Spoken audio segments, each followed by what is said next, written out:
Hello, everybody. That's always fun.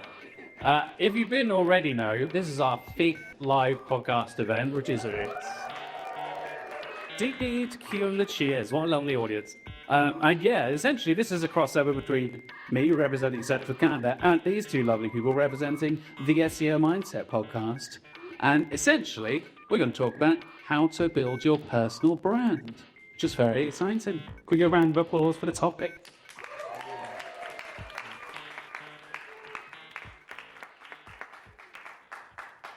Before we get to topics and things like that, I'll pass it over to Tazmin here in the middle to talk a little bit about the SEO mindset, introduce the podcast to everybody, and then we'll get in and we'll thank our sponsors and talk about all the exciting things going on around the podcast, and we'll get into the topic in 2 minutes. Tazmin, over to you. So I don't know if everyone knows that the SEO Mindset podcast turns 3 tomorrow on Thursday.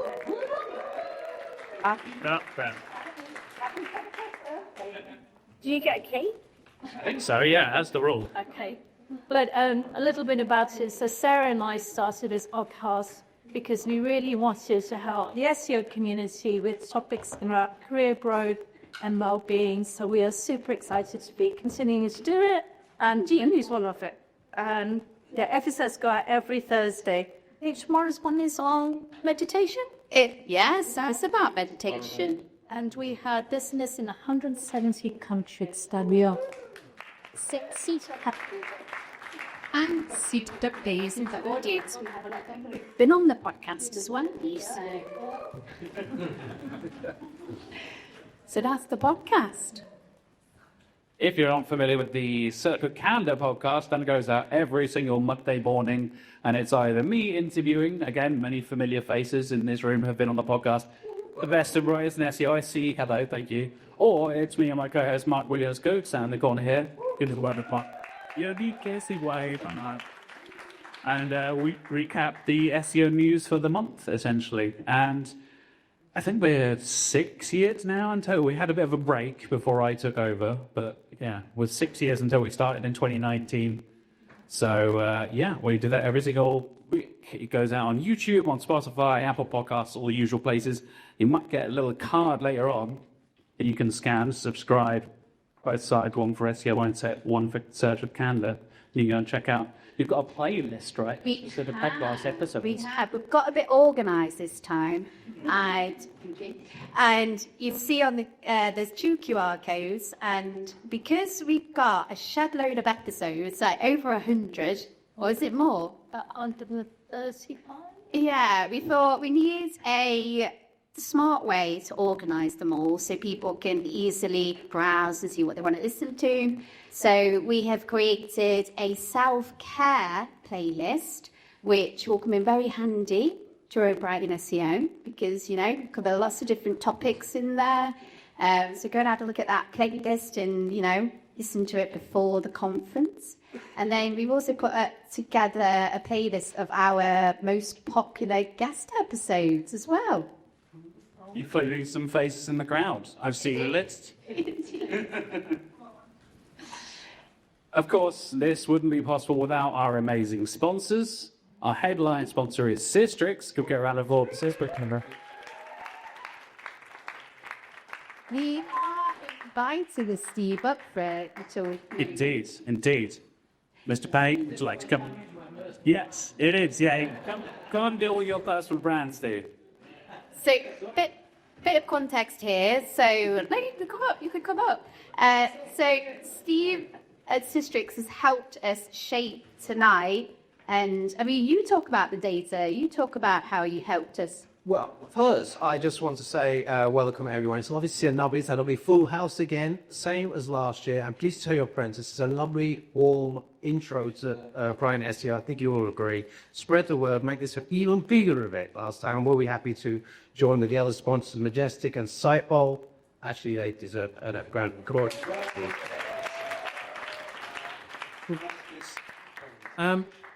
We did very quietly enable, I know this is a bit of a salesy thing, but we enabled a secret QR code. There's 2 guys sitting over there. We enabled a 14-day free trial with no credit card. You know, everyone's put their credit card sort of wall into it. You know, see those two over there, they've got the QR code. So if you haven't tried, there's probably no one that hasn't tried Sistrix here, right? Onward. Data. Where's YouTube going off? That camera, is it? You're right. Hello, YouTube. Did you know that around the term brand building, there are 6,000 searches per month in the UK? That's around the term. That's including all the sort of related terms. In the US, it's double that. If you think about the population, that means there's more searches per head in the UK around this topic than there is in the US. And that surprised me, because I would have thought that in the US, it would have been a bigger thing, right? Personal brand building. I mean, they are rather good experts at that. There's one from New York here. Am I right? It's a big thing in the US. Personal brand building is a big thing. So I'm surprised to see there's more per head searches per month around this topic. So it's an important topic. I've brought some data as well. There's a few questions. All years, it's really weird, the top questions that come out. I should have actually asked Mike for the top questions, Steve. Could you put you on a hat for me? Right, the top questions are, of course, why is a person brand? I think you'd have to talk about that, right? And then, I haven't got my glasses on, I think just about really. Where's Ali? All right. I've got my glasses on, sorry.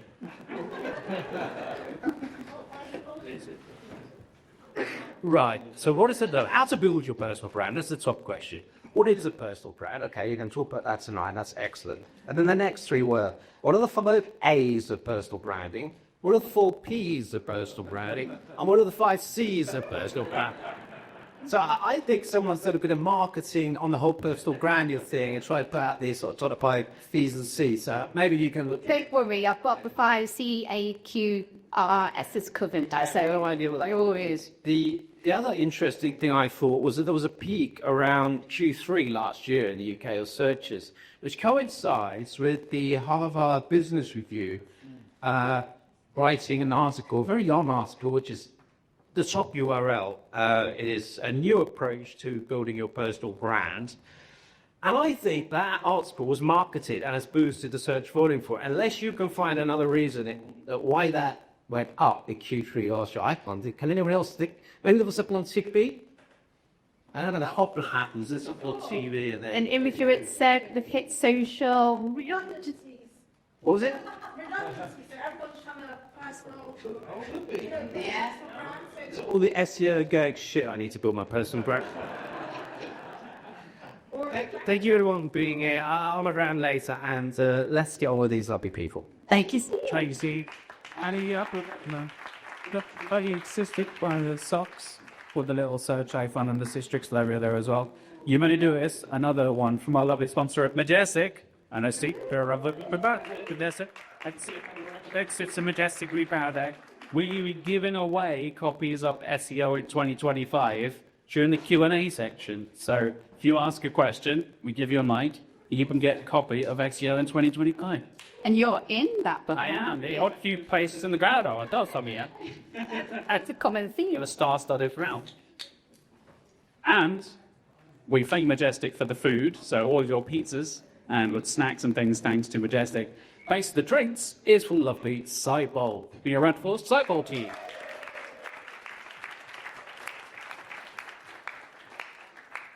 Thank you, Side Bowl. Hopefully you guys have enjoyed the drinks. Alcoholic, non-alcoholic, all that kind of stuff. And after we finish, there'll be plenty of time to have more drinks and food and all that kind of stuff as well, so don't worry about that. We also want to thank this venue, Projects, which is this amazing room we've been in 5 times now. We kind of looked into this room, it feels like. I'm like, oh, wow. Back your home. Yeah, it feels like it looks like a UFO or something. It's very, very high tech. So yeah, huge shout out to Projects for giving in this lovely venue. Silicon Brighton did help connect us with the venue, make everything happen. We're streaming on the YouTube channel right now. Hello, Silicon Brighton, on the YouTube side of things. And speaking of video and stuff, shout out to Cameron on the AV in the back there. Glenwood Andreas at Candour. Sussing out by going up with 2 extra cameras earlier and just freaked it out. So you've been handling it like a champion. Thank you, Cameron. And a big shout out to Crystal right sat in the middle there, who's been helping out with us. something for Crystal. Please do. So your Crystal is doing a talk tomorrow, Brighton SEOs on it too. So definitely go and check. You're talking all social stuff, aren't you? Crystal clear social media approach. The crystal clear social media approach. That's how you get rid of mess. I like pine, get excited. Like that. For example, the personal brand do. But it is. It's Really get personal brand like that, Chris. Put your name at your talks. You build in your personal brand. And you mentioned a question earlier. The your overall topic is how to build your personal brand. But the first question is, what is a personal brand? And Sarah, I'm going to pass it over to you to get the actual podcast bit started. Do you only get to go first? You do. What an honour! What an honour! So I am going to go back to what Steve has already said about how everyone has a theory, everyone has a concept that you can adapt, whether that's the 5 A's, 5 C's, 3 P's. They're going to have done every letter in the alphabet, really. But I would like to talk about the 5 C's and the 5 A's, because when I looked at them, they kind of made sense to me, and I sort of resonated, and they made sense when I was reading through. So, I bet the question on everyone's lips is, Sarah, please tell us what the 5 C's are. Right? Of course. Okay, so your 5 C's are consistency, creativity, clarity, commitment, and consultation. Ooh. Right? Those are your 5 C's, which are quite straightforward. So consistency, you've got to be consistent, you've got to show off regularly, but also consistently with your message. Then we've got your creativity. So there's a lot of noise out there. You've got to stand out. You've got to be creative. What's your flair? What makes you stand out? How can you be creative to attract your tribe and get that audience? Then you've got clarity. And this is a tricky one. And actually, me, Crystal, and Tazmin were talking about this last night, because we're all staying together, which is very awesome and lovely. But it's super important to be clear, have clarity on not only your personal brand, but what you stand for and what you sell and what you want to, and who you want to attract. And I think clarity is possibly the most important one, because I think it underpins everything else. So once you've got that clarity, once you're clear on what it is that you want to do, who you want to attract, all of that lovely stuff, all the other things, it's like a jigsaw, is how I envisioned it. It all goes together nicely. And then commitment. So how I saw commitment was commitment to yourself, yeah, but also commitment to the people that you want to show up for. So before I go on to my 5 A's, let's talk about the C's. What resonated? Anything? So I guess we're on, and I'm going to touch about, but told about it when it's my turn. All of these 5 A's and 5 B's and 5 C's and 5 D's and all of the rest of it is great for marketing. But when you've just spoken about clarity and commitment, it is reputation and it is integrity. And we've created this buzzword of personal brand. But it back in the day, it's reputation. And that's what it boils down to. It is, what is your reputation? And yes, there is a way of now looking at what you want to attract in your career, how you want to build it, and how to showcase yourself in order to get the best opportunities. But when you really boil it down, to have authentic personal brand, it has to be yourself. It's who you are, what you stand for, what your integrity is like. And it's not just about building it, it's about being it. Definitely, and that does.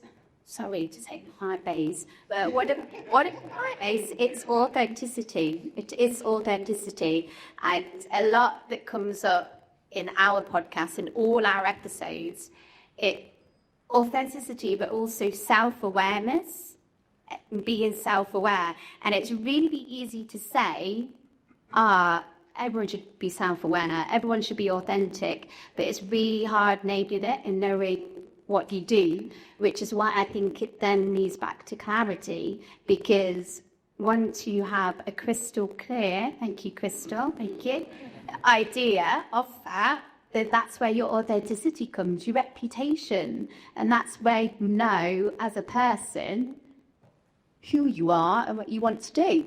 And just to quickly get into the other A's, you've got authority. Sarah, go on. Authority, aspiration, affinity. I always think of, what is it? Sorry, affinity of and appearance. So, but appearance is important because you have to show up. And that goes into commitment, doesn't it? Like, personal brand is all about getting yourself out there. And the only way that you're going to get out there is by actually appearing, your appearance in what you do. So those are the 5 C's and 5 A's. And then I did also just want to touch on the ick. So what was really funny, I'm going to be very transparent and open, but when we launched this event, I was messaging connections about it, like, how come we talk about personal branding? And 9 times out of 10, 90%, I got a good reaction and people came and said lovely stuff. And there was one person who was like, that word gives me the ick, Sarah, makes me feel queasy. So, this is a strong reaction. Do we need to rethink the whole live podcast? But I thought, hang on a minute. The whole thing about personal branding is yourself and what feels right with you. So if you are getting the ick, if you're getting something that makes you feel queasy, you're obviously just doing something that's not right for you. And you're probably doing something because someone else has told you to do it. Or you jump you on a trend because you're like, visibility, appearance, I'm going to do that, I think, because everyone else is. But deep down, like, it doesn't sit right with me. And I generally think you can build your personal brand, and you should build your personal brand, and you can do it without feeding the ick. If you're self-aware, if you know what you want to do, and being able to say yes and no to stuff. Yeah, I think that's a big part of that reputation thing you mentioned, Tazmin, where I hate to quote Jeff Bezos because not the best. I know, right? Which is quite a good quote. Your brand is what people say about you when you're not in the room. So there's an element there of being conscious about it and being active and being aware of like who you are, what you represent, and all that kind of stuff. But what do people actually think about you when you aren't there and they're having conversations like, I just saw Jack and oh God, what was he thinking? What's going on? Why is he wearing a Jurassic Park shirt? What a weirdo.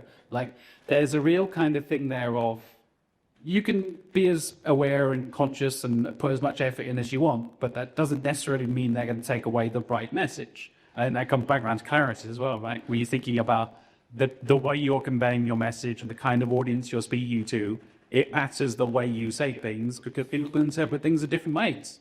And I had definitely got away from a brand or a meeting or a podcast or whatever it is. I mean, like, I completely misunderstood what these guys represent. I thought we were aligned in this way. Turns out we are not aligned at all, or we should not be working together or whatever. And then I've also gone the other way and was like, oh God, this is giving an absolute slog. And then get on really well with somebody. And I've always been surprised at how that kind of thing happens almost accidentally. And you make the 6th A is accidental brand building. You can add to the 5 A's, or you can create a new one if you want. Now it's the 6 A's. There we go. I was talking to my wife the other day, funny enough, and she just got a new job. And I'm helping her to go through sort of like CV building and all that kind of stuff. And I had this conversation about personal branding with my wife, who's a nurse, who could not care less about marketing or podcasting or anything like that. But I was like, how do you represent yourself and your career experiences on your CV? And for me, a lot of it can be the thing that will separate you from a million other job applicants. I don't know if you guys I would mention redundancies earlier, unfortunately, but a lot of people are moving jobs and looking for new jobs at the moment. You get 200, 300, 500 applicants per job. And I've been hiring positions before where you'll get essentially the same qualifications, essentially the same experiences, give or take. And it's actually the way they kind of present themselves in the little extra bits, the hobbies, the interests, the little, on the side, I'm a photographer, or I do this, or I have built a website, there's my personal thing, or whatever. For me, that can often be a differential between and does that seem similar on paper. And I think a lot of people build the personal brand or don't even realize it, basically. And my wife was like, oh yeah, I do kind of stand for this and do this, and people know me for this. Well, yeah, you have a reputation. That's a lovely way to do it, though, isn't it? Yeah. You, by accident, build a personal brand, because that just means that you're doing the right things and is attracting the right people. That was eyebrow essentially before. What was your experience been like, Tazmin? Because I know you've been freelancing for a long time. You're a life coach, you're a podcaster, all kinds of stuff. Was your a bit more conscious and a bit more direct, or was it kind of accidental? I didn't even know that there was a single best on that when I started, but I just want to add a little bit to what we've just been talking about. Yes, you can intentionally build your personal brand by going and delivering a talk, or writing a blog, or writing this, or posting here. But you're also building your personal brand in other places as well. The way I coach my clients, that's building my personal brand. So if anybody, and there are a few of my clients here, if they were approached saying, looking for this really high speed, high energy coach, they're going to say, Taz, it's not your person, because I'm not that person.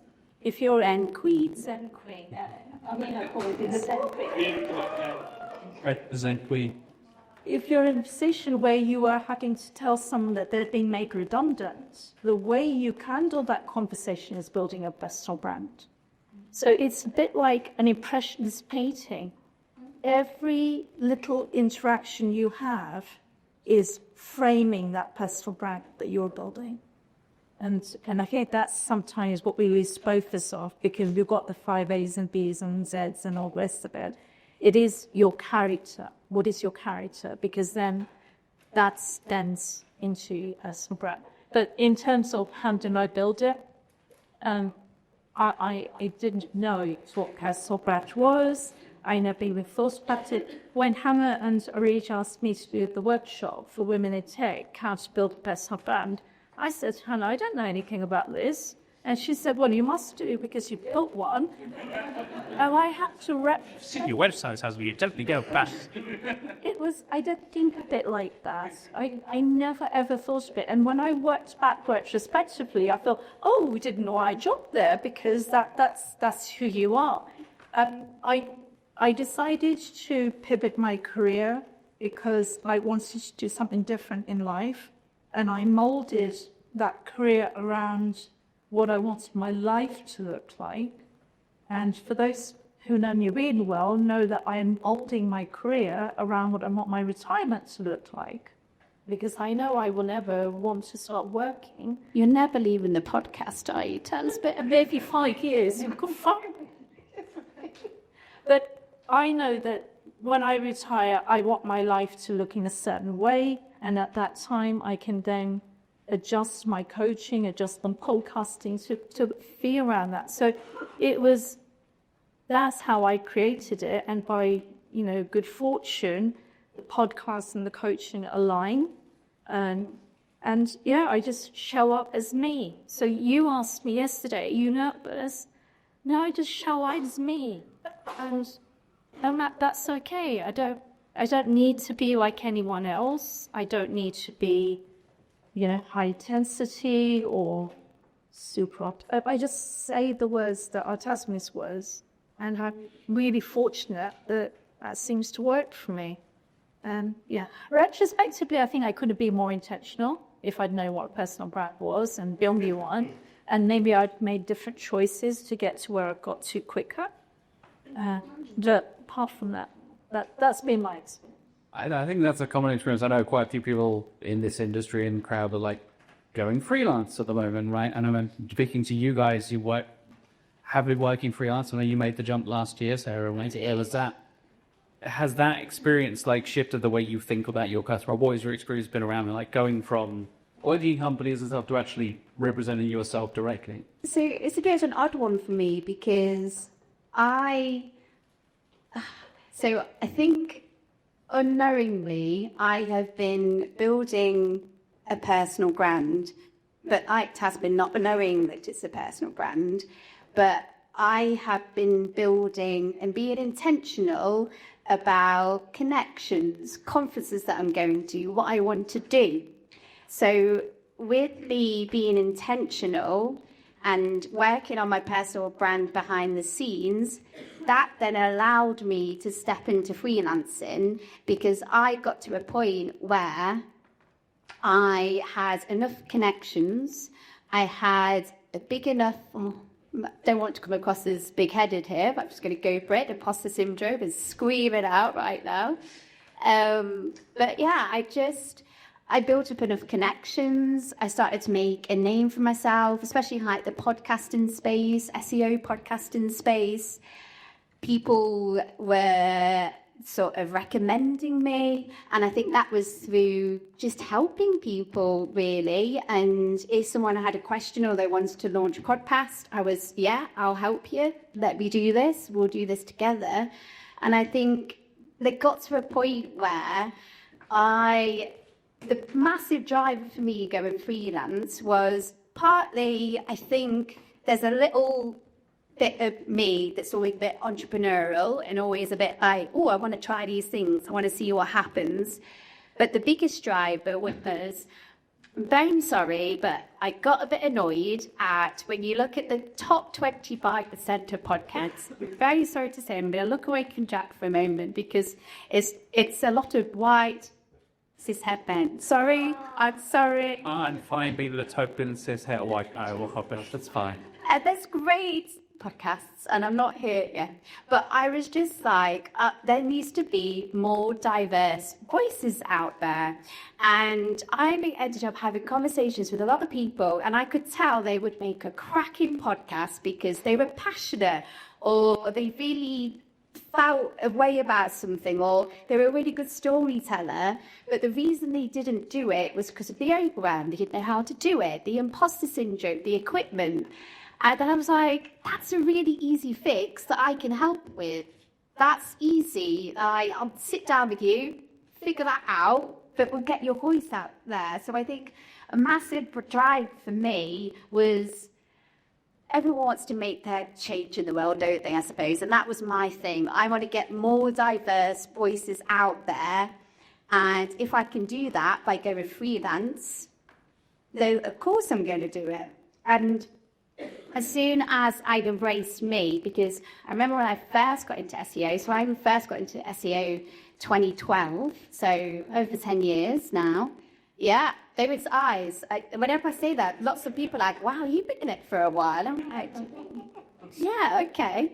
But yeah, when I first got into SEO, I showed up as a weird Sarah. I showed up as like a weird corporate lingo loving weird Sarah that gave me the ick. It wasn't right for me. And I was always told that I'm not enough fits, I'm not enough fat. Like, I remember getting feedback once saying, you're not aggressive enough. And I'm like, that's just not me. That's not how I do business.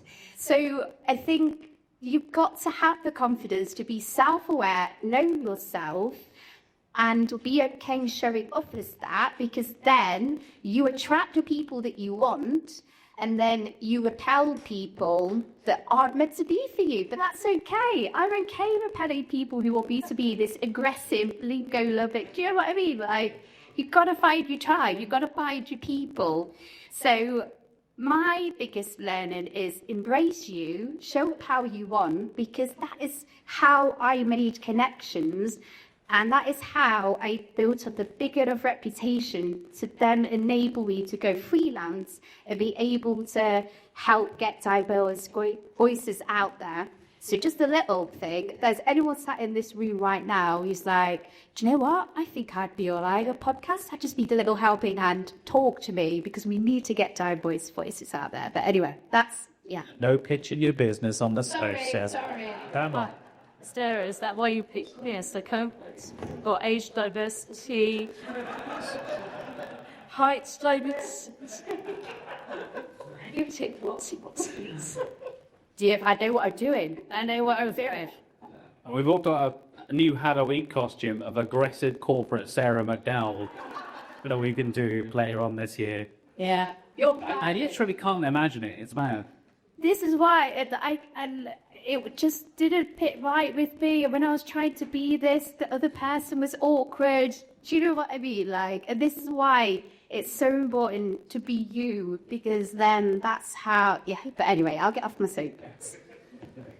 Similar to you, Tazmin, I think I accidentally stumbled into a bit of a brand. Like when I've been podcasting 2009, I was at university, and it was a real kind of thing of like hearing your recorded voice for the first time. I think freaks basically everyone out, right? Everyone hates their own voice. 15 years later, I am numb to my own voice, and I like bullied myself out of doing all the ums and the ers and the buts and the stalling and all that kind of thing over the years.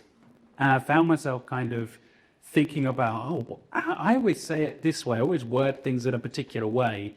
And recently switching, because we started putting Candour on YouTube at the beginning of last year.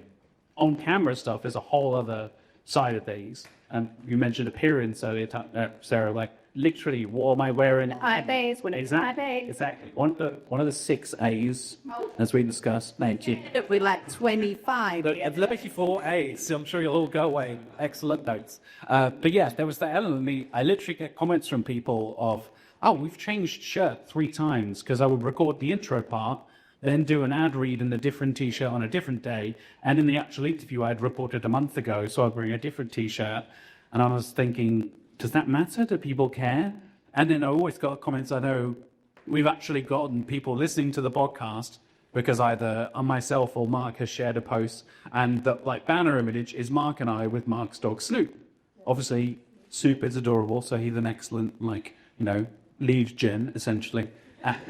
But also people compliment me on my heavy metal T-shirts, which is a weird thing. But listen to this podcast, you're into Opeth, and I was like, okay, that's weird.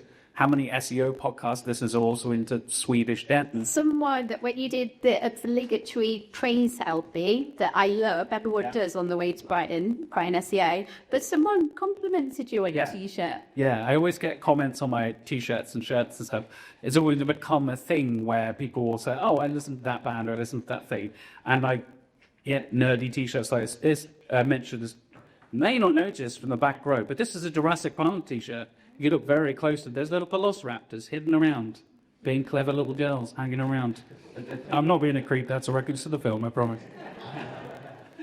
But there's the element of people know me as a big nerd, and I wear it pretty openly on my sleeve.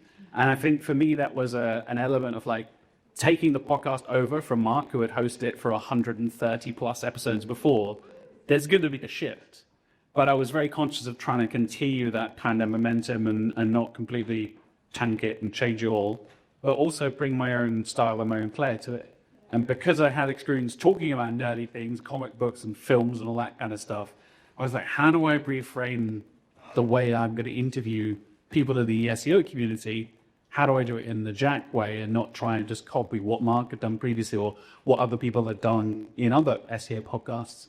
And it was a real kind of thing of okay, I'm going to do a bunch of competitor research, analyze all this stuff and see what other people are doing. Or I could just give it a go and see what happens and kind of wing it. And I did a little bit of both, to be honest. It was half accidental, half conscious. And I think it came to the point where I was thinking, okay, I'm in the private now. Funny enough, sat on the front row, Claire Carlisle, shout out to Claire. You're the first person I interviewed on the podcast. A very lovely first guest to have. And it was this real moment of you don't know who I am, you're being very nice, and you're being very friendly and welcoming, all that kind of stuff. Because I suppose my other podcast, I'd just been chatting with friends, essentially. It was that gathered on Zoom or in the same room, whatever. It was my first time doing an interview in that way. And the way I presented myself, the way I was writing down questions, people have commented how incredibly detailed my podcast notes are before. Because if I don't take notes, like we've got on these cards, I forget things. My ADHD break kicks in and I forget everything. So people now are thinking he's an organized, nerdy, I try to be funny. See how that goes. You are funny. I try to. And I think there's that element of that's that. Oh, what do the people say? You know, again, multiple people I've interviewed on the show are in this room. What are you guys saying about me when you leave? Like, oh God, Jackie was a nightmare, or oh yeah, it was really friendly. He was so welcoming. He had great questions, all that kind of stuff. And thinking about what kind of podcast host I wanted to be was the first time I'd really kind of thought, I need to think about how I'm also representing the brand of Candour and how I'm also representing myself, and trying to balance the two and not be aggressive corporate Jack, which again wouldn't suit Candour anyway, but find that balance of being funny and kind of not too intense, but also getting in good insights and good interviews. But you just touched on something really important, because I think sometimes when we think personal brand, we think, okay, so that's for the freelancers or people who have got their own business, and that's where our brain goes. But it is just as important to work on your personal brand if you're in employment, because your personal brand can help you get jobs. My personal brand enabled me to, this is going to sound really sleazy, but I slid into someone's DMs once. Oh. Right? And because of my reputation and the personal brand I built, it was really strange, because it was a company that I'd always looked up to and wanted to sell. Oh, it's a company. Okay, right. That's good to know. Yeah. We've got a reputation of sliding into people's DMs. I mean, my fiance is in the audience right now, so things happen. Tash is used to it by now. Anyway, you're derailing my point. But yeah, so, and I basically was just bold, and I obviously did a bit of brown nosing, butted them up, and I asked if there was any jobs going, and it was a good timing, and we'd known each other, had done some projects, and we worked bits and bobs together, but didn't really have a job interview. He sent me the job description and was like, does that sound about right, sir? Is that what you want to do? I was like, yes, if that sounds okay.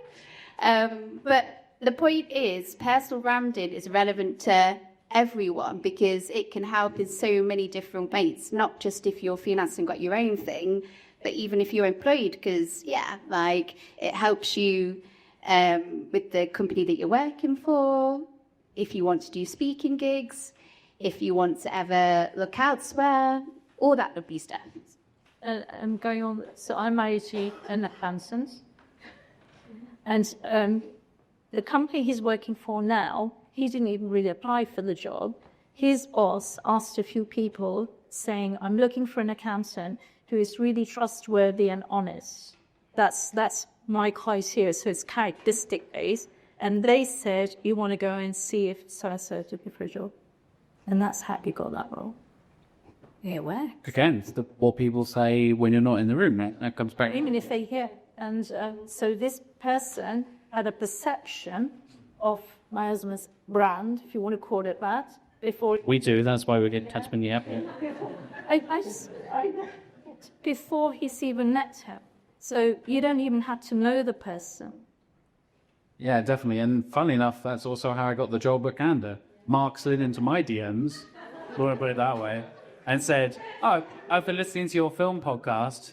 Why are you saying bad things about Predator 2? I like Predator 2. Would you like to come and do some SEO work for me? And I was like, that's a weird DM. So, yeah, it's fine. I mean, it's like top 4 Predator movies, probably. Yeah, maybe.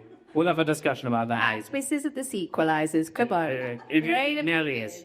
But yeah, there was that element. I didn't even realize, I'd be able to get a job in SEO, because I was working at another agency doing sort of general digital marketing stuff, all the paid, all the social, all the organic stuff, and had no idea. I wasn't even looking for a job at the time, but Mark just messaged me out of nowhere like, oh, I listened to your film podcast and I'd like to hire you for a marketing role. I'm like, okay. I think to this day, you've never seen my CV, Mark, like ever. So like, yeah, fine, it'll be fine. All worked out, hopefully. I say, as I'm about to get fired. But I unknowingly kind of built a brand, right? I built a thing of, I mentioned on my LinkedIn that I'm working in digital marketing, but I also do podcasting. So there's that kind of unique combination of, well, we need somebody to come in, help out with the Search with Candour podcast, and also do client work as well. And I kind of unknowingly turned my LinkedIn profile, because for years and years and years, I was just like My LinkedIn profile's got to be super professional. It's all the stuff I'm actually getting paid for. I then added my film podcast and other stuff that I've never got paid for, just stuff I do on the side. And then I got a job because I put the extracurricular stuff on my LinkedIn profile. Oh yeah, I guess that is relevant. And I mentioned earlier with like CVs and stuff like that, those hobbies, those interests and that kind of thing can be the difference maker between somebody with two very different on paper. That's just because we're all humans. Humans want to connect with each Yeah. other. So you and Mark connected through Predator. Predator 2, yeah. I haven't watched any of them, I'm very sorry. But I think sometimes we forget, even in the business world, humans are just humans. You've got to connect somehow, like find a common ground. I think we said that a lot in SEO, right? It's always like, don't forget the user on the other end of things. We call them users or clicks or likes or whatever, but there is always a person, well, sometimes there's not, there's sometimes bots, but there's usually a human on the other end of it. And the whole mantra of like, write for humans and do your content for humans and stuff like that is also true for your LinkedIn profile, for your CV, for your website, whatever it is, so the conversations you have at a conference like Brighton SEO. And that's where that comes into making those connections. Like you said, Sarah, they might be the connections that allow you to go freelance in the future or get a new job or whatever. And I think that can be a really big, again, that kind of accidental thing. But if you're aware of it at the time, you can almost take note of it and be like, oh yeah, I spoke to so-and-so and I'd actually quite like to work at that company. I know we had this conversation before of like, stalk the companies you might want to work at, see who works there. Oh, they're doing a talk of Brighton SEO. Oh, interesting. I'll go to that talk. You take a photo of them talking on stage and then post that. And they say, oh, yeah, I saw you on LinkedIn. Hey, come and apply for this job. You can make little sneaky connections like that. I mean, I'm not endorsing stalking to build your personal brand. Maybe not. Yeah, we need to be careful here. No, you're not. Is sliding. There's hiding in DMs, stalking. It's a real sleazy podcast also, eh? It's the sleaze balls on the end here. Poor Tazmin in the middle there. Maybe a sleazeball. You were sliding in DMs, mate. You started it. I started it, but that's not me. Just like I'm an aggressive corporate. I'm not a sleazeball. I'm Sarah. I'm in the middle. Like, Sliding Sarah. Wow, there's a reputation. quick, look over there. Let's change the subject. Anyway, Tazmin, I'll pass to you. Let's actually give some practical tips, shall we? Rather than dirty nicknames to podcast co-hosts. Oh dear. Moments. Practical tips. Yes, please. So as we said, Sarah was saying about being aware of who you are, what you stand for, what your skills are, all of that is the foundation. Because if you're going to build something authentic, you have to know what that is. And for me, I'm a big fan of journaling. So if you want to understand yourself better, each evening, write in your journal, what happened today? Oh, I wonder why I did that. Well, I wonder why I said that thing when I wish I'd said that thing. Or I wish I'd handled that situation better. Or I'm really happy with how this turned out. Get really curious about yourself. You can get prompts, that works as well, but I find just sometimes just freestyle journaling in the evening can really help you understand. So what I tell, when I started journaling, the biggest problem I had in my life was that I was really angry all the time. And I can't imagine angry Tazmin. I know we said this before, it's so bizarre. We've got aggressive corporate Sarah and angry Tazmin. Is this an alternate universe? It seems bizarre.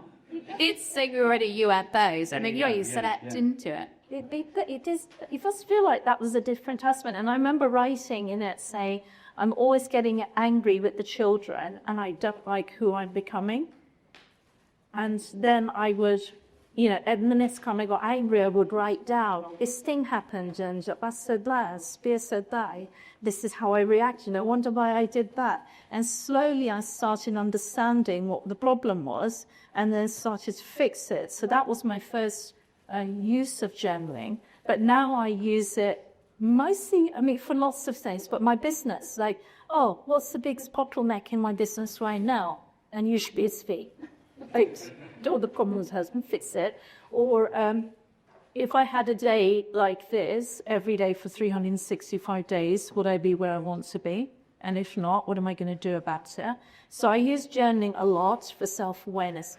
I use the Ikigai. So if anybody wants to get to know themselves better, Ikigai is a lovely way of understanding yourself. There's a free tutorial on there, so come and grab one of those. And that helps you understand what your strengths are, what you like doing, what your skills are, all sorts of things. So that's one tip.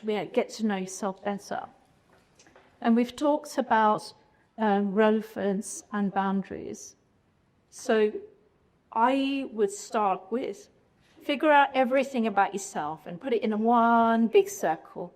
That's you. And inside that circle, draw a smaller one.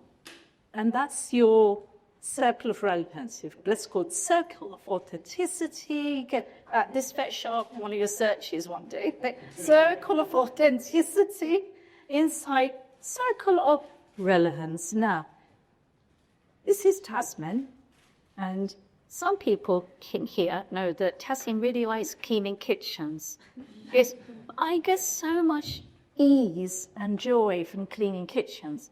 However, I'm not in the business of cleaning kitchens.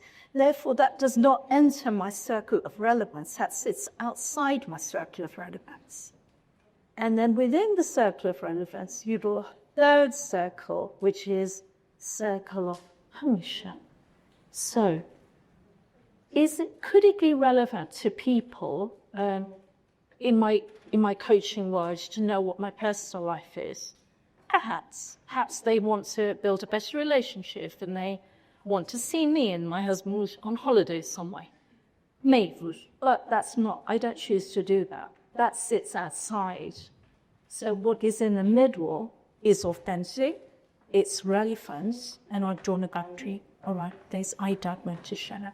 So that's what I would encourage people to do. Figure out who you are, figure out the bits of you that will help you progress your career, and make sure that you're not sharing things that you don't need to share. How about you, Sarah? Any practical tips for building your personal brand you want to share? No. Okay, good. That's it. Good at that. It's sorry. I will behave. Love. Yes, we're going to make that a thing. Circle of relevancy, circle of permission, circle of consistency, SES, CS. It should be. Sounds like you should, yeah. Anyway, so what would I suggest? Consume data. So, Steve, you already said at the beginning that it was very interesting that it peaked when the Harvard Business Review, their piece and spiel. But consume data, get curious, learn stuff. So, according to the Citrix data, which we'll be sharing, won't be after, to attendees in the email list.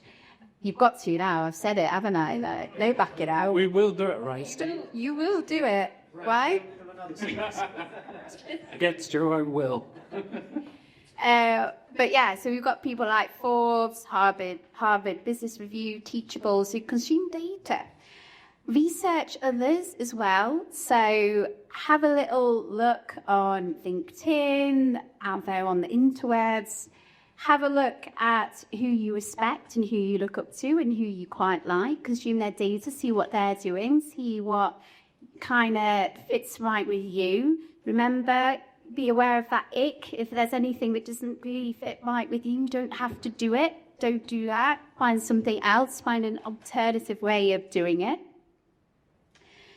Understand your why, which I think we've already said at the beginning, but that is going to underpin everything, because once you know your why, your clarity, then you can plan everything around it. You can plan your content, you can decide how you're going to show up, what you're going to do. But then the biggest thing is just start posting, just start doing something. I am so glad that I did my first ever podcast, SEO SAS. Does anyone remember SEO SAS? Woo! Yeah, back in the day. Yes, Claire, you were on SEO SAS. Me and Hannah was a GLIJs, the SEO industry, which we thought was quite a fun way of coming across that. But I'm so glad that I decided to do that, because doing that very first thing has opened up so many doors. And me pestering Hannah and being like, do a podcast with me, doing a podcast with me. And she finally said yes.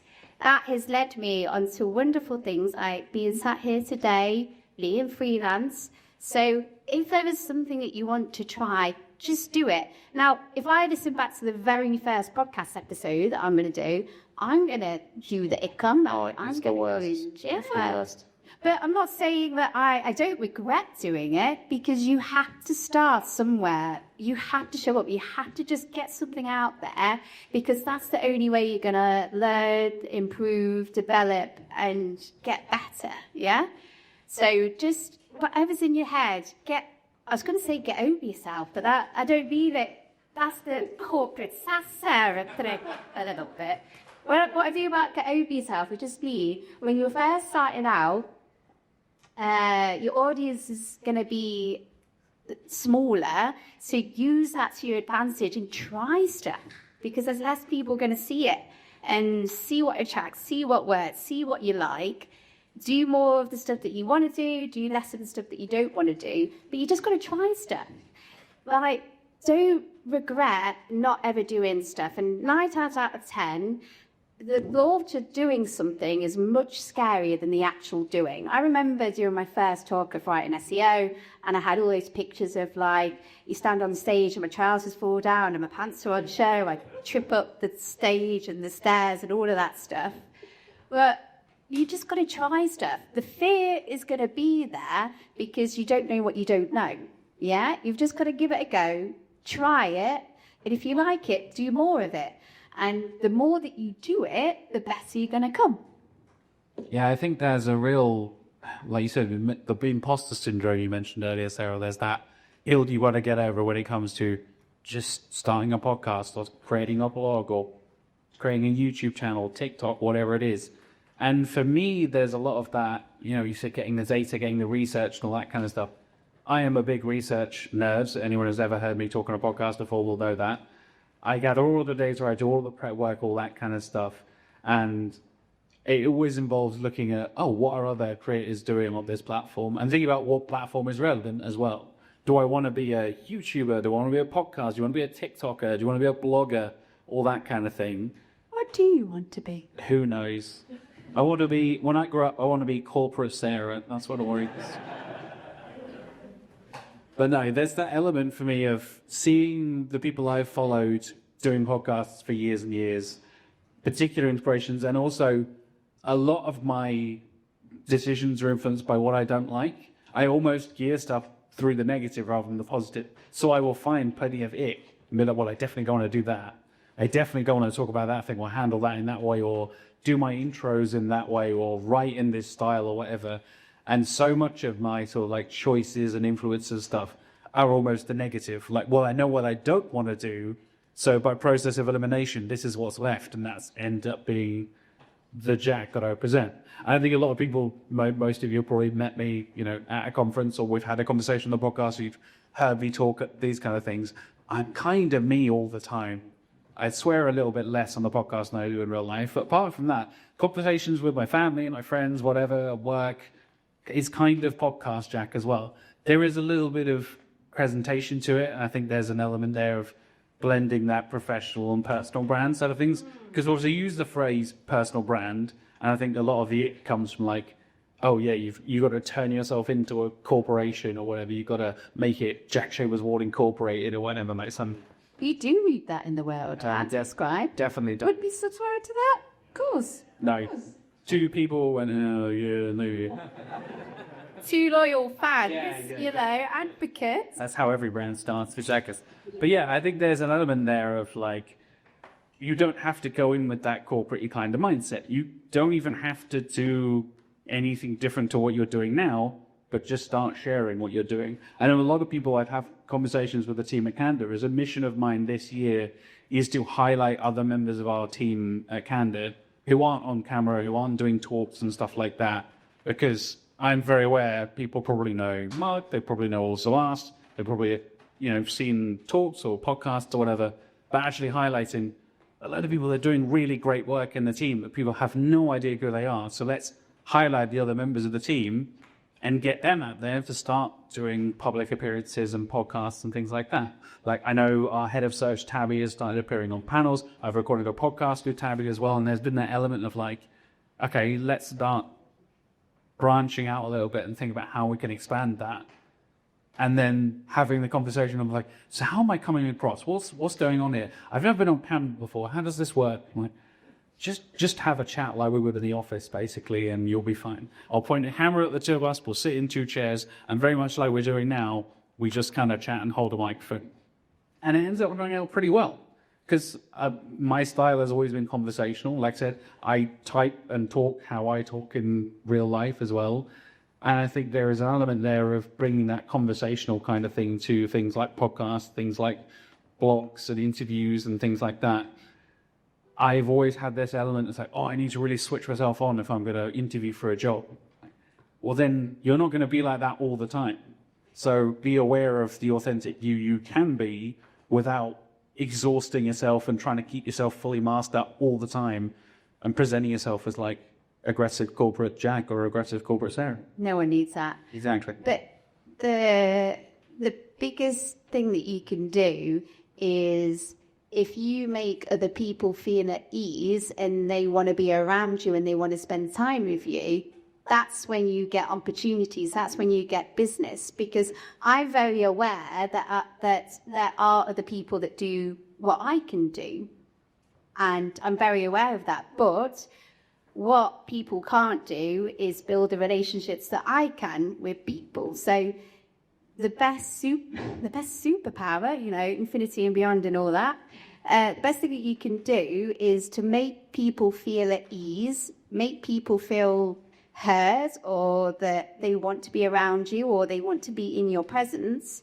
And the only way that you're going to do that, and this goes back to what we were saying right at the beginning, self-awareness, authenticity, clarity, doing all that stuff. And yeah, like, I think on the SEO Mindset podcast, we're very wary of making sure that our guests always feel really at ease and really welcome, because the best interview and the best times that you're going to get a stellar conversation is if someone feels really at ease. So this is a weird segue, but I got a little bit hooked and obsessed with Ruby Wax. Now, Ruby Wax she was very prominent in the 90s, and she just came across as this wacky interviewer who got her guests to do wacky things. But there was theory in her madness, theory that it was all this wacky stuff was all to make a guest feel at ease, or make a guest feel like they were actually having fun, or they were having fun. And that's when people open up and have real conversations with you. So it's relevant in a podcast and an interview setting, but also when you're going for a job, when you're doing anything, make people feel at ease, make people feel they know you. Obviously, you've got your boundaries, and because we had this conversation when Willow came on the live podcast about authenticity, you don't have to show everything, and you can decide, okay, in corporate setting or podcasting setting, this is what I feel comfortable with. That's a conversation. But yeah. And, you know, we've been showing you Ruby Max. We've been talking a lot about how you post online or showing up at events and all of these sorts of things. But it's also offline. It's also where you're in an office environment. Are you the person that helps the new person who's joined the organization? Are you the person who puts your hand up for opportunities? So a lot of this conversation is about online, but it's also about the rest of your life as well. Absolutely. And I think we're about ready to open up the Q&A. That's exciting. Very exciting. Do we have the catch box? We do. I discharged. Cameron, maybe. I got a very wobbly hand from Cameron there. If not, we'll use my microphone. I guess we'll find out. But we'll use my microphone. Don't show that microphone. I'm just going to right across. Hey, I'll get up and start passing my transfers. Does anyone have a question or a story? As a reminder, every question you get, It's very heavy, so to pull in all that knowledge, hang on. I even pass you a copy of SEO in 2025. Every question, yes, one of these. Oh. Thank you, Majestic. Oh, do I see you over there? Yeah, do you want that? I'm coming to you. And you pass the mic over. Thanks so much for the microphone. Oh, wow. So it was weird. So thanks so much. Thank you. So my name is Arthur, and my question is, well, first, I did a mistake. I belong to Gen Z, and as the event is all about personal branding, I did a big mistake. I didn't invest in my personal branding until 2 years ago, and since I started doing that, my career completely changed for the good. I work with these wonderful guys here. I work with beautiful companies. But until that moment, I was completely stuck, professionally speaking. So I developed the agency, as I say, and I see our problems firsthand. We have an uncertain future. The market is crowded. But I truly believe that building a personal brand is going to change the career of everybody. Still, I see a huge resistance from the people of my age, around 28, 30, 25, 24. I struggle to convince them about the power of personal branding. So if you should give 3 reasons to convince these people about the importance of building their personal brands, starting probably tomorrow, and it could be on TikTok, on LinkedIn, on YouTube, wherever they want, which these 3 reasons would be? And thank you very much for the answer. Boss, cut your hand. Say hello, Mike. Talking into my little mic here, that sounds. I go back to this one. For me, I think the big thing is everyone is a brand. And I think Steve touched on it here, of like, especially Americans seem to be very good at just being a thing. They're influencers or whatever. And whether you like it or not, people are talking about you and you have a reputation. As Tazmin, you said earlier, like, that's what we used to call it back in the day. That's your brand, whether you like it or not. And you will build a reputation in your professional circles, in your personal circles. So tough, you don't, to the people who don't want to do it, tough, you kind of have to. That's how I see it, in the, like, if you're posting on social media, if you're working and having conversations with people in the industry, you are building a reputation, you are building a brand, and everyone, as gross as it sounds and as icky as it sounds, there's the ick again, everyone is kind of a brand, whether you like it or not. Sorry. Last but say, husband. I was asked, so you mentioned that there's a level of uncertainty. And if you are building your own personal brand, you're taking ownership. So you're having the ability to then influence, control to some degree, enemies. Ownership is so important in your career, whether in personal branding, personal development, and whatever.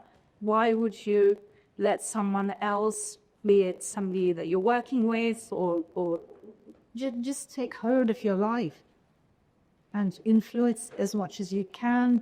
I didn't do it until I was, far into my career. I made the mistake of being in the tech world, but being really, really interested in personal development. So I would help HR, and I would run workshops, and I was do all of these things, hoping that somebody would say, "Oh, husband, you're much better at coaching than you are at SEO. Why did you become a coach?" And until I took ownership, you didn't happen. So don't wait for anyone to give you what you want. Take ownership and say. Why wouldn't you as well? Because I think if you work on your personal brand, you can make yourself more intentional. So as soon as you figure out, okay, this is my personal brand, or this is what I stand for, this is what I want to do, it helps you then know what you want to post and when you want to post it. So something that I'm getting more comfortable with is sharing stuff that actually matter to me. So there has been times where something comes up on LinkedIn or Instagram and I really agree with it and I want to share it, but I'm in the back of my mind, I'm like, oh, but that's not SEO, that's not podcast, or people think I'm ranty, people think I'm this. But actually, I have to quieten that voice and be like, no, this is my plan, this is intentional. by me posting more of the stuff that I want to be known for, or that I'm passionate about, or that I agree with, that's only going to help attract the right people and repel people that aren't right for me. So my thing is, why would you do it? Why wouldn't you? Because everyone's posted anyway. It gives you structure and it makes you be more intentional, and it really opens doors to whatever you want to do, like with a reason. But yeah, opportunities will come your way. Any more questions about stories? Anybody want to share? A couple of hands, lovely. Rug up, and then go for it. Go for it. That's right. It's very heavy.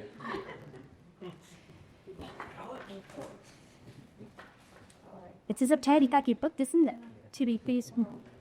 Hi, yeah, I have a question. So, Tazzy, you talked about introducing some of your personal life into what we're talking about online.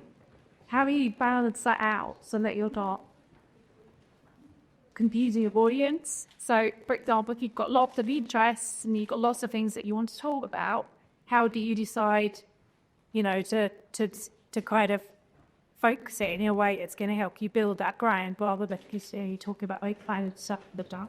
So generally, I'll ask myself, is this going to help the person that I'm writing it for? If it isn't, then why am I doing it? I have some little no-nos. So I will never post pictures of the children or the grandchildren and my husband. That never appears. The other question I asked myself, especially when I get in video content, that if my children saw this, would they be embarrassed? If yes, you're doing it right. That's a bit less parenting done right. The kids are embarrassed. What's the point? Yeah. Okay. I'm teasing up too. Because when I had Baronka, I think they see that postage. Is it something that's going to make you smile, or will they, will they learn something for it? Will they value it? Is it valuable? Is the big thing. So yes, I talk about the kitchens.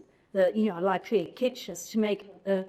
Give an example. I would buy LinkedIn, but it's back equip my kitchen because that's about doing it. Everything is. What did you learn about B2B marketing from cleaning your kitchen? I think There's always a lesson. I will say the kitchen, the Airbnb, Crystal and Tash would agree. Very, very clean. Good guess. There you go. Answer your question. Yeah. Did you? Yeah. Oh. Hang on, you get a book. Let me just dawn. So it's a two-hand job. Careful. Building your reputation one sentence at a hurry. Starting not down.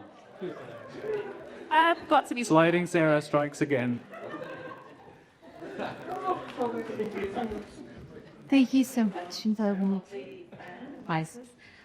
I had a question. Read on me. Imagine that something inspires you and you want to write about it and share with people because you love to share. But it doesn't resonate. What do you do next? How do you frame it so that it's like your personal brand? You try it and make it get it to the events.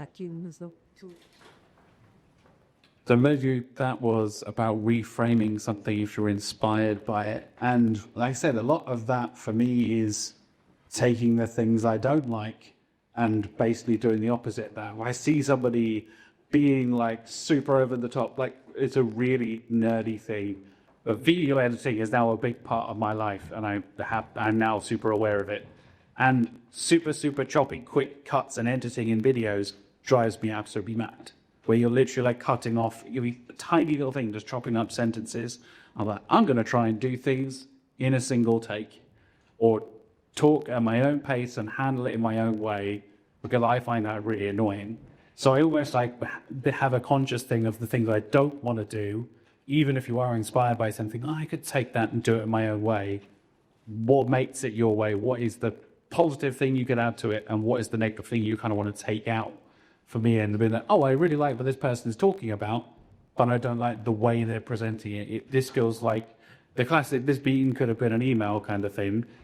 Can you reformat it in a way? Does it make more sense for it to be a 30-second quick thing on a social media post, or is it better served as an hour-long conversation on a podcast or a blog post or an entire book that you have to write, whatever.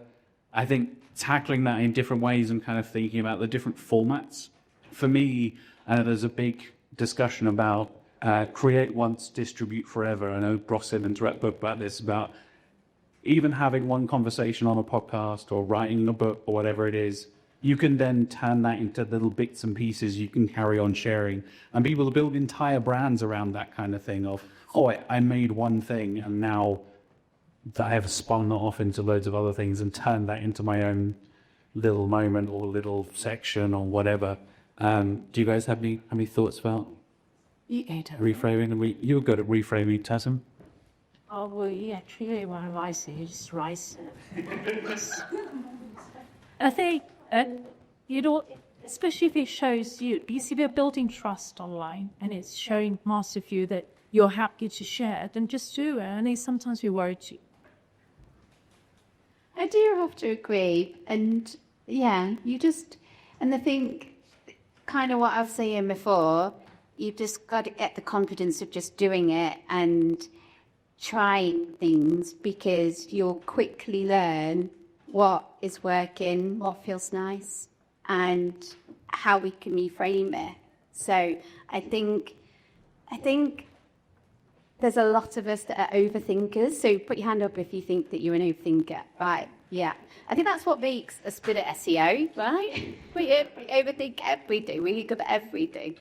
But sometimes you just got to go for it. And it's okay if something doesn't quite sit right or hit right. Just don't do it again. But we talked about this on the podcast about it's okay to fail and have the courage to fail, because every time you fail, that's a learning. And we see failure as a negative, as a thing that's bad, but it's only bad if you don't learn anything by it and keep doing it. Like, if I keep scolding myself because I'm constantly touching this hot pan, then that's bad, isn't it? It's possible, it's possible. But yeah, you've just got to, it's okay to fail, and that you need to have the courage in failing, because every time you fail, there is a lesson that can be learned so you can improve a bit next time. I hear so many entrepreneurial stories about how many times they failed to get where they are. And I think sometimes we always see the best version of someone or someone's best self or someone's great success, but we don't see everything that's come before. So it's having the courage to just try stuff, and it's okay to fail. And if you're at your beginning of your career or personal branding or reputation building, you're going to have smaller audience anyway, so it's okay. And be a bit more risky and be okay to fail. So does that answer your question? Yeah. Cool. Any other questions? Anybody else want to get a book? I see Ashley at the back there. I'll run over. Grab a book now. I'm already. So anybody would like. Hey, there we go. Ashley's already in the bus. Give in. You can sign it. I just wanted to get your guys' perspective on crisis management. So let's say you put a post live and it has totally the wrong impact to what you wanted it to happen. You've done it in the best way with the best intention, but it's gone wrong. What are your thoughts on that? Run, hide, move to a new country, get a new passport. Now, so how I would answer that question is be courageous enough to own up to that mistake. So if something has gone wrong, and whatever that is, make sure that if you're getting comments or feedback, don't be afraid to respond and say sorry and sort of own that mistake that you have made. It's sort of, yeah, so apologise, but also decide, okay, what steps are you going to put in place so you don't do that again? But we're humans at the end of the day. I don't think there's any AI in the audience just yet, but of course, technology. maybe. But we're all humans, we're all messy, we're going to make mistakes. And I see where it goes wrong when someone's made a mistake is if they get on the defense mode, or they bury their head, or they don't want to do anything, and that's when it makes it worse, because you're not addressing it. You're not putting your hands up and saying, look, I'm sorry.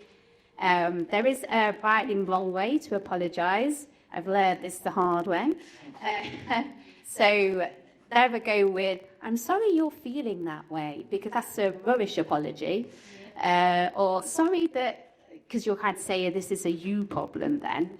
But yeah, just take ownership of it, address it, apologise in the right way, but put steps in place so it doesn't happen again. That's how I would address them. I'm going to go slightly philosophical. There's personal brand that you show the world, but then there's a personal brand that's internal as well. Who are you? So you put a post out and it's backfired. You didn't mean it to be like that, but it has. So in that moment, who do you want to be? How do you want to show up? Because that began going back to that internal authentic brand. And if your answer is, I'm going to direct contact that person and apologize, do that. If it is to show up online and apologize, do that. If it is, sometimes I've been in family situations where I've said sorry, but at that time, after that, it's time to walk away, because anything I was saying is just fueling it. And it's the more you know who you are, the more you know how you're going to react to certain situations. You're building such a strong core then by always asking yourself, okay, who do I want to be here? How do I want to act? What character am I building? And it's a bit like, so my daughter's spraying paddleboards. Name's Katie. I was watching them and I said, Katie, what makes you really good at being paddleboarder? And she said, when you've got a strong core.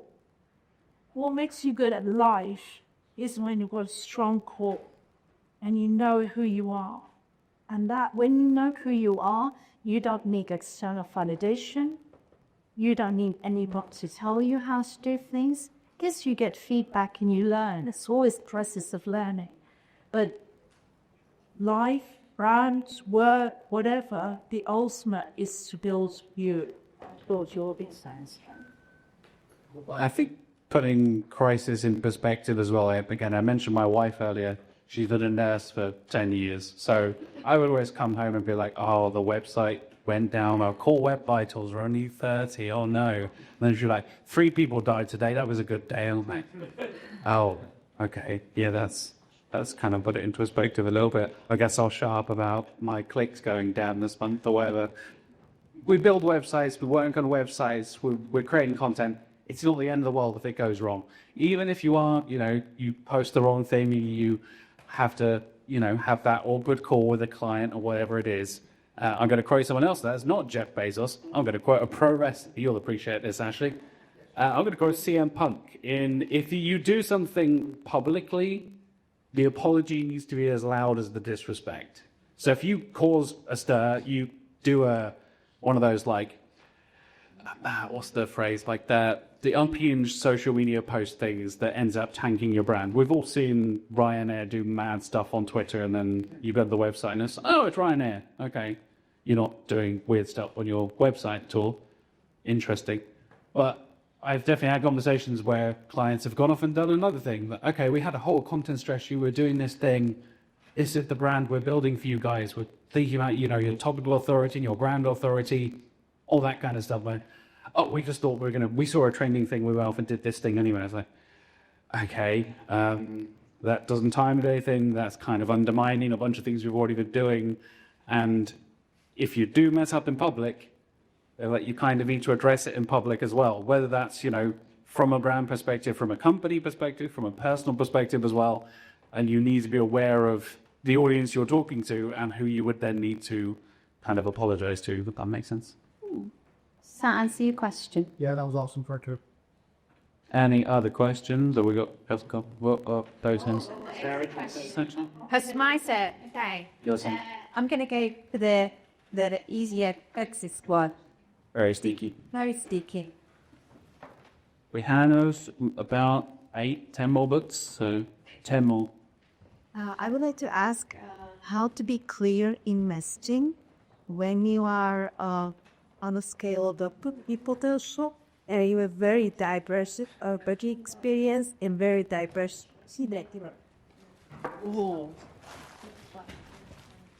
So just to confirm, your question is, when you've got lots of bits and bobs going on, how do you be clear? How do you find clarity?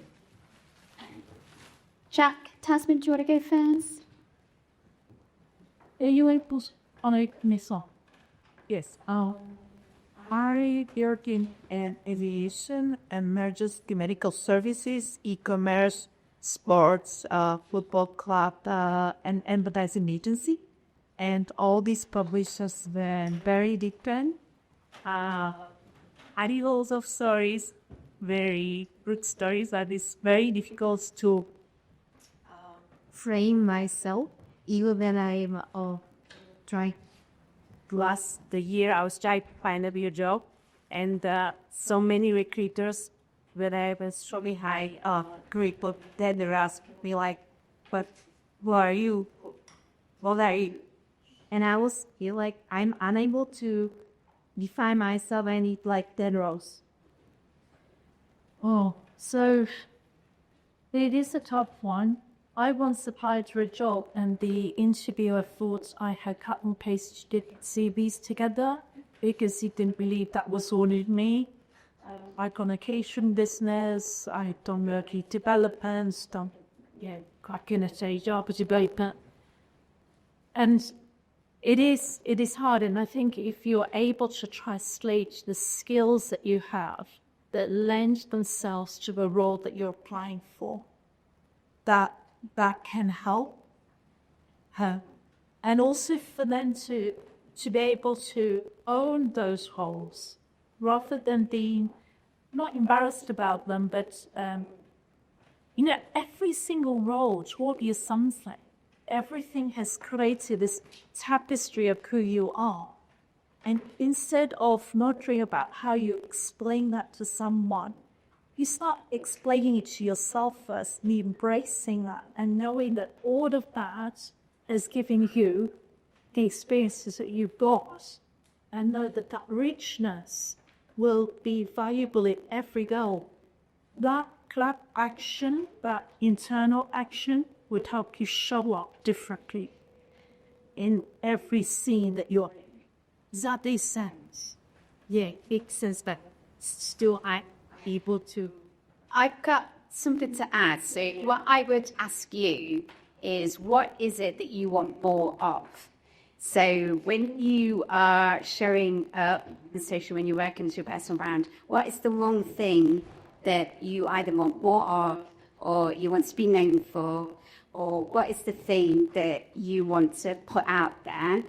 Because once you understand that, then you can bring in, so all the different experience that you've had in your previous roles, that's when you can cherry pick, this from aviation, right, made sense to post here, this from here, this from here, but you've got to get super clear. So for me, as an example, I want to get more podcast clients. I want to be the go-to podcast coach. That is what I want to do. That's what I want to shove this online. That's what I want to attract, get into my universe. So what I can do is, because I know that is my plan, that is my vision, from all of the past experience, so of running and hosting and launching podcasts, monetizing podcasts, working through a podcast hosting platform, speaking on stage at podcast conferences, working in SEO, leading on the radio, right? All these things are valid experience once I make them valid for that point or that one thing that I want to show up for, if that makes sense. I think what you want to be known for is the thing that it really resonates with me. I did a kind of a little experiment, an exercise with my friends and family 5-6 years ago, probably, where I was like, when you think of me, sum me up in a sentence. Like, we describe me as like, oh, the podcast guy, or the, I don't know, whatever. That mostly will end up coming back, surprise, surprise. I was like, oh yeah, I guess I do a lot of podcasts at this point. I think I was hosting like 3 different podcasts at that point. And it hadn't really occurred to me until I actually sat down with other people, and they were, I think it was on like a WhatsApp chat, and was getting various messages like, oh, you know, you do podcasts, or oh, you're really into video games, or whatever. Some of it was personal, some of it was professional, but taking a step back and having a conversation with the people that know you, can be colleagues, can be friends, and then does that align with what you think of yourself? So if you want to push and move towards more aviation work or less aviation work, do people think of you as, oh, the person that works in aviation, or do they think of you as the person that works in this industry or pushes boundaries in this way, or are you the person that highlighting diverse voices at podcasts through your coaching, finding, and again, I guess, relevant to SEO, actually finding that niche, and as much as we're kind of at the tail end of the niche side of content for SEO, it seems, I think there's definitely an element of kind of narrowing things down a bit and not just being like, I'm the podcast guy, because there are a million, as we mentioned, all podcasters are straight white dudes like me. They're nothing interesting. Don't all wear fabulous shirts. That's what I need. I'd say, yeah, you better wear a cool shirt. That's how you get differentiate between all the others white dudes who do podcasts. But genuinely, like, what do people think about you outside of the room is one thing, and then what you feel about yourself and how much do they line up with each other. So I would think of myself as like, oh, I think of myself as like humor first. Basically, every conversation I have will have jokes in it. And a lot of people are like, you are not funny. You think you're funny, but you need to stop trying to be funny. It's like, okay, right, maybe I need to reframe that, kind of understand that. So do your goals align with what other people think about you and what you think about yourself? How much, again, going back to the ikigai thing, where how much those circles cross over and how that all kind of works together. How much do you want to niche down? Do you want to go to an entire industry's worth of stuff, or is there a really, really specific thing? So Sarah being a podcast coach, but you want to be one that specifically highlights different voices and brings diversity. I will work with white cis men. Just to put out. Hello. Yeah, exactly. Tazmin. Have you had a chance to do this? No. I'm not just personal delivery. Huh? There you go. So go through the exercise and ask yourself, okay, this is what I want. And which of my skills line up with it? What skills can I leverage? And also then, that's your goal. What is your strategy of getting to that? And then what actions? With so many people want something. I want this goal. And then they fall short on the strategy and the actions. They all have to be aligned. So then you talk about that, you speak about that, you see there's not like that. I never post about my catering business. But I mean, I did one post. I didn't know you had a catering business for ages. We've known each other for years, and I had no idea. But catering business, I had a good tea school, I had curry club. I'm learning this by now with the rest of you. But it doesn't align with what I'm trying to chase now, so I don't really talk about it. And then I just get worried that people ask us to make a curry and dine it.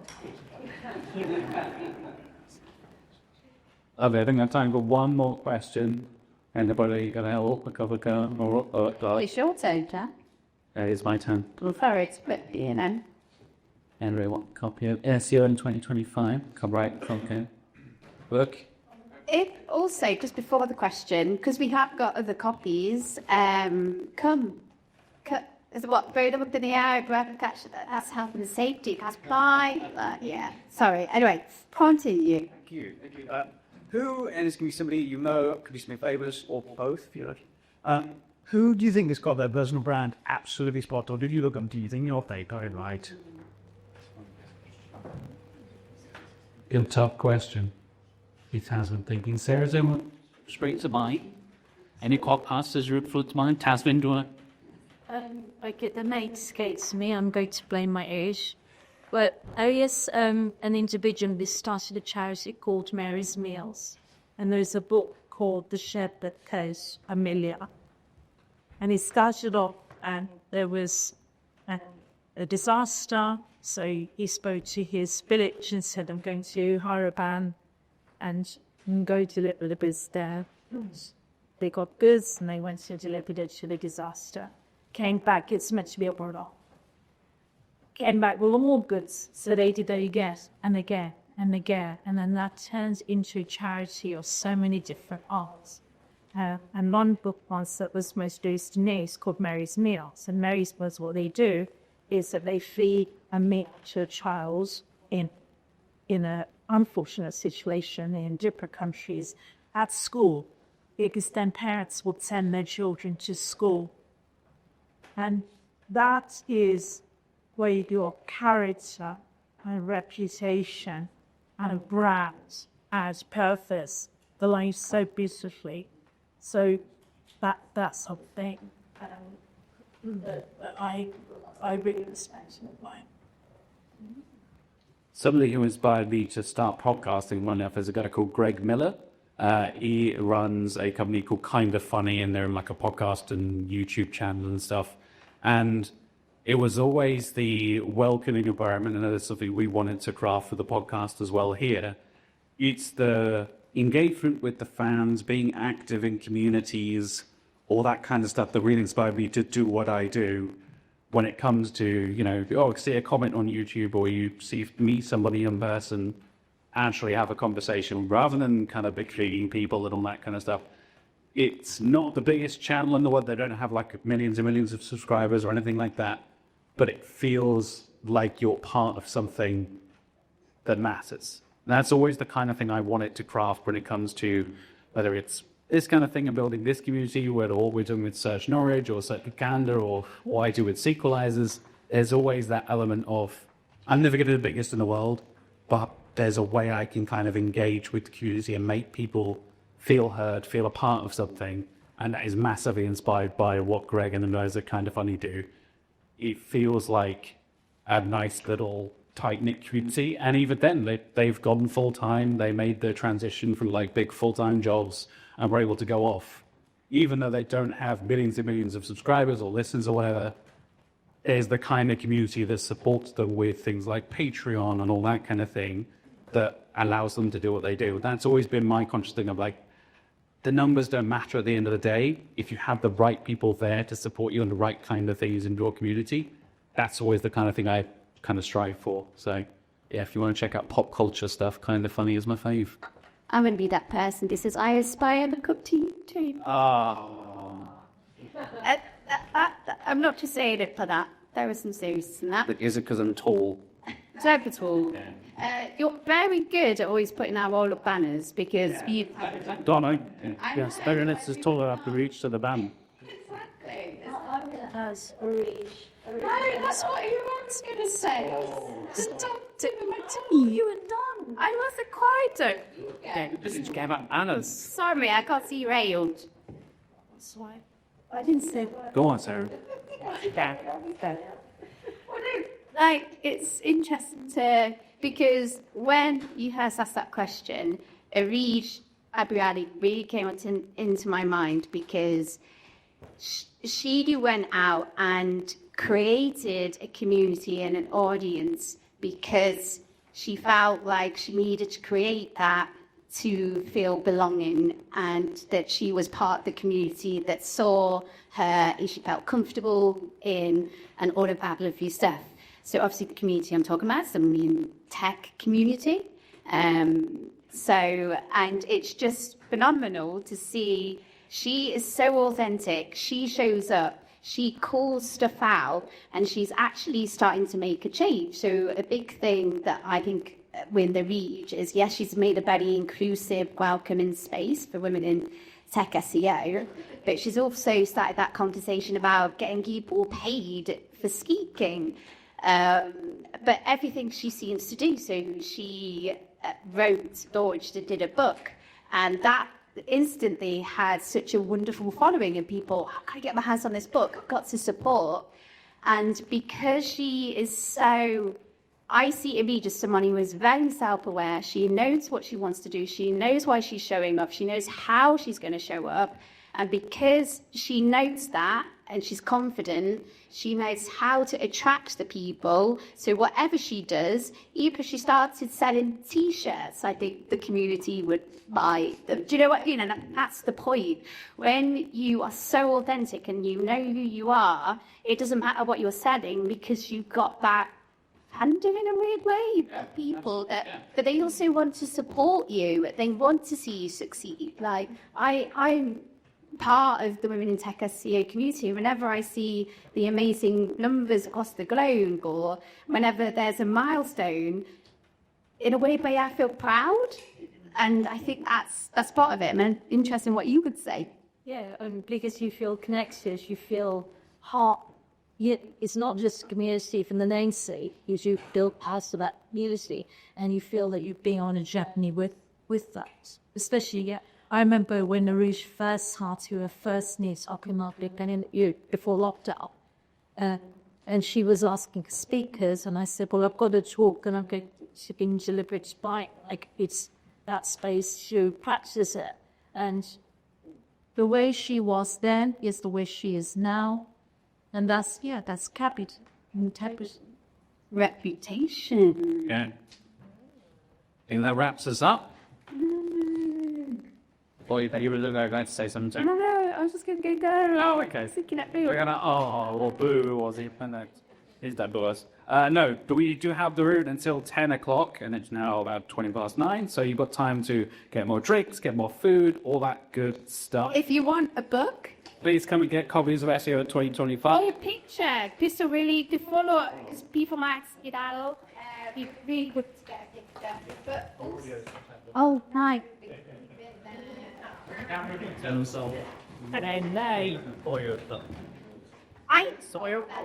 Yeah. Oh no, we're back. Here we go. I can't hear what they're saying, so your mic's back. Use your mic. hello. Oh, I am back. So what is wonderful is every time we do the live podcast, it just gets bigger, doesn't it? And it seems to be such a big vibe when people want to go and come along, which is lovely. And of course, we said our thank yous to our wonderful sponsors. So just another shout out. Shout out to Sub Bob. I see you guys in the back there. Hey, also that. Shout out to Majestic. We'll see you. Active advancements is to extend this out in the show.